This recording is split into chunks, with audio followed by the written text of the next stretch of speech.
Hey folks, my name is Mo Amir and this is VANCOLOUR, British Columbia's bona fide culture and politics TV talk show. Tonight, let's look at inclusivity and equity through a BC lens and how divisive some of these issues have become. Wade Grant of the Musqueam First Nation will be here to discuss the troubling trend of truth and reconciliation being used as a political tool to sow division in our province. But first, sexual orientation and gender identity, SOGI, can be described as resources and codes of conduct for BC teachers and educators as a way to protect vulnerable students.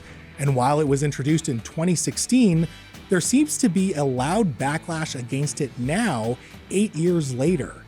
But is SOGI misunderstood? Here to explain SOGI is the Indigenous Department Head at L.A. Matheson Secondary School in Surrey, BC. Last year, she was one of the 10 finalists for the prestigious Global Teacher Prize, which is like the Nobel Prize for educators. She is Annie Ohana. Annie, Hello. What a pleasure. Thank you so much for having me. Well, thanks for being here. Absolutely. So let's start with the basics here. Yes. I've even made the mistake on this show of calling SOGI a curriculum, which it is not. Absolutely. For people who may not understand it or may have heard of SOGI, can you explain exactly what SOGI is? Absolutely. And an easy mistake to make, and that's not a problem. And I'm glad people are starting to catch themselves when they do that. So first of all, one thing, maybe it's loud, but it's not large, the backlash. So I want to make that really clear. That's why I didn't say large. Yeah, there you go. I think across the board, we see that for the most part, SOGI is very much accepted. So what is SOGI exactly? So as you said, it's not a curriculum, it's a resource. It's almost like a guide, right? It follows our human rights codes, which are very clear in terms of all the different things and protected characteristics that we want to protect our students, ourselves, like all these rights matter. Secondly, I like to consider it like almost like talking about religion, right? Okay. So as teachers, we want to be mindful to include diversity, whether a student is Muslim or Jewish or Christian or Sikh or Buddhist, right, or atheist. All these things are really important to protect. And so if I can have some information about that allows me to understand the customs, the traditions, and ways that I need to perhaps make sure is included in my curriculum, the actual curriculum, then wonderful. So that's all SOGI is. SOGI is a way to protect all people across all spectrums under what our BC Human Rights Code says we need to protect. So give me an example of where SOGI is applied. Perhaps one of the more common examples of where SOGI is being put into practical use. Absolutely. So we can look at K to 12, but let's look at the elementary school example where it seems there's a lot of consternation over that. So it could be as simple as a book that's read in class, a book that has multiple types of parents in it. And it's something like, Dad takes John to the park, right? They play with Spot, their dog. It's as simple as that. Right. But instead of like leaving out including only one type of family, we're looking at all types of families, right? So we're not teaching sex. We're not teaching about, often something like pornography. There's no such thing as that, right? We are looking at like the day-to-day, how do we talk to each other in humane ways? How do we make sure we respect people and their identities? And again, that can be from a small little picture book to in Social Justice 12, which is a course I teach, looking at the gay purge, that the history of the criminalization of of homosexuals in Canada, which was a systemic kind of purge and erasure of the 2S LGBTQIA plus community. I have to be honest, none of this seems particularly controversial because I remember growing up and we learned about civil rights movements all the time, and that was part of school, even in elementary school. Yeah. So I know that you unfortunately have had to be the subject of a lot of abuse and harassment, both online and offline. Yeah. What are the misconceptions that angry parents or non-parents are bringing to you or bringing to the SOGI conversation, I guess? And I want to make differentiation. I think parents have concerns, should always be concerned about their children's education, and should always be involved in their children's schooling, right? That's paramount, absolutely. But what we're seeing is vitriol from a very small group of people that have like a political agenda, that want to see the criminalization of 2S LGBTQI plus people out front. So they are lying, they are misinforming, they are disinforming.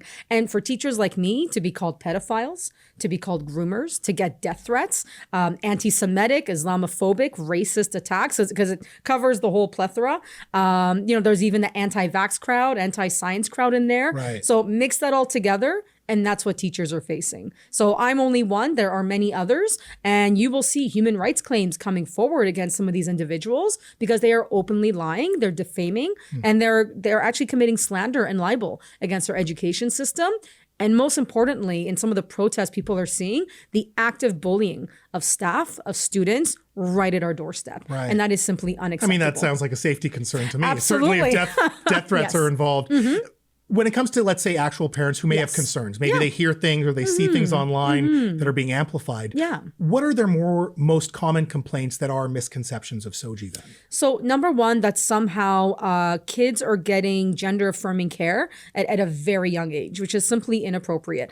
We have a very strong system in BC, Transcare BC, people can look it up, or that the resources we're using are not age appropriate. And again, not happening because as teachers, we can lose our jobs, we can lose our license over that. So those are two of the biggest ones that we're indoctrinating, right? That somehow we're teaching that there's no such thing as gender, or that there's, gender ideology, which again, all simply untrue. So I really want parents to reach out to their teachers and give them the moment to explain. Look at the actual materials, not just the 1 or 2 or 4 that they keep talking about, but the legitimate curriculum that we're using in our classrooms. Right.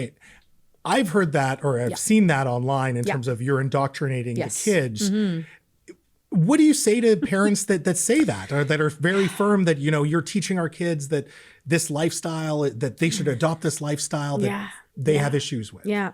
Well, number one, it's not a lifestyle, right? So that's the first thing I'm using their language. Yeah, I know, exactly. Yeah. So back to them, it's you're talking about, it's like the color of your hair, it's the color of your skin, right? It's your DNA. That's who you are. So I am not going to erase anybody. I'm not going to turn anybody into a thought experiment. But secondly, that really very much what we have to focus on is that we're here to protect human rights. We're not indoctrinating anybody. We are being supportive of Canada's stance on the freedom of rights of all of our people, and students are people too. So they deserve that protection as well. A lot of the parents say that are angry about this or have misconceptions with SOGI say that you're alienating the kids from the parents or from their families. What do you say to that particular charge that, you're not even telling us what you're doing in schools and you're putting ideas into our kids' heads? That is so far from the truth, because as they themselves know, they can look up what's in our libraries, right? They can look up the curriculum online. The BC government has all of our curriculum right online.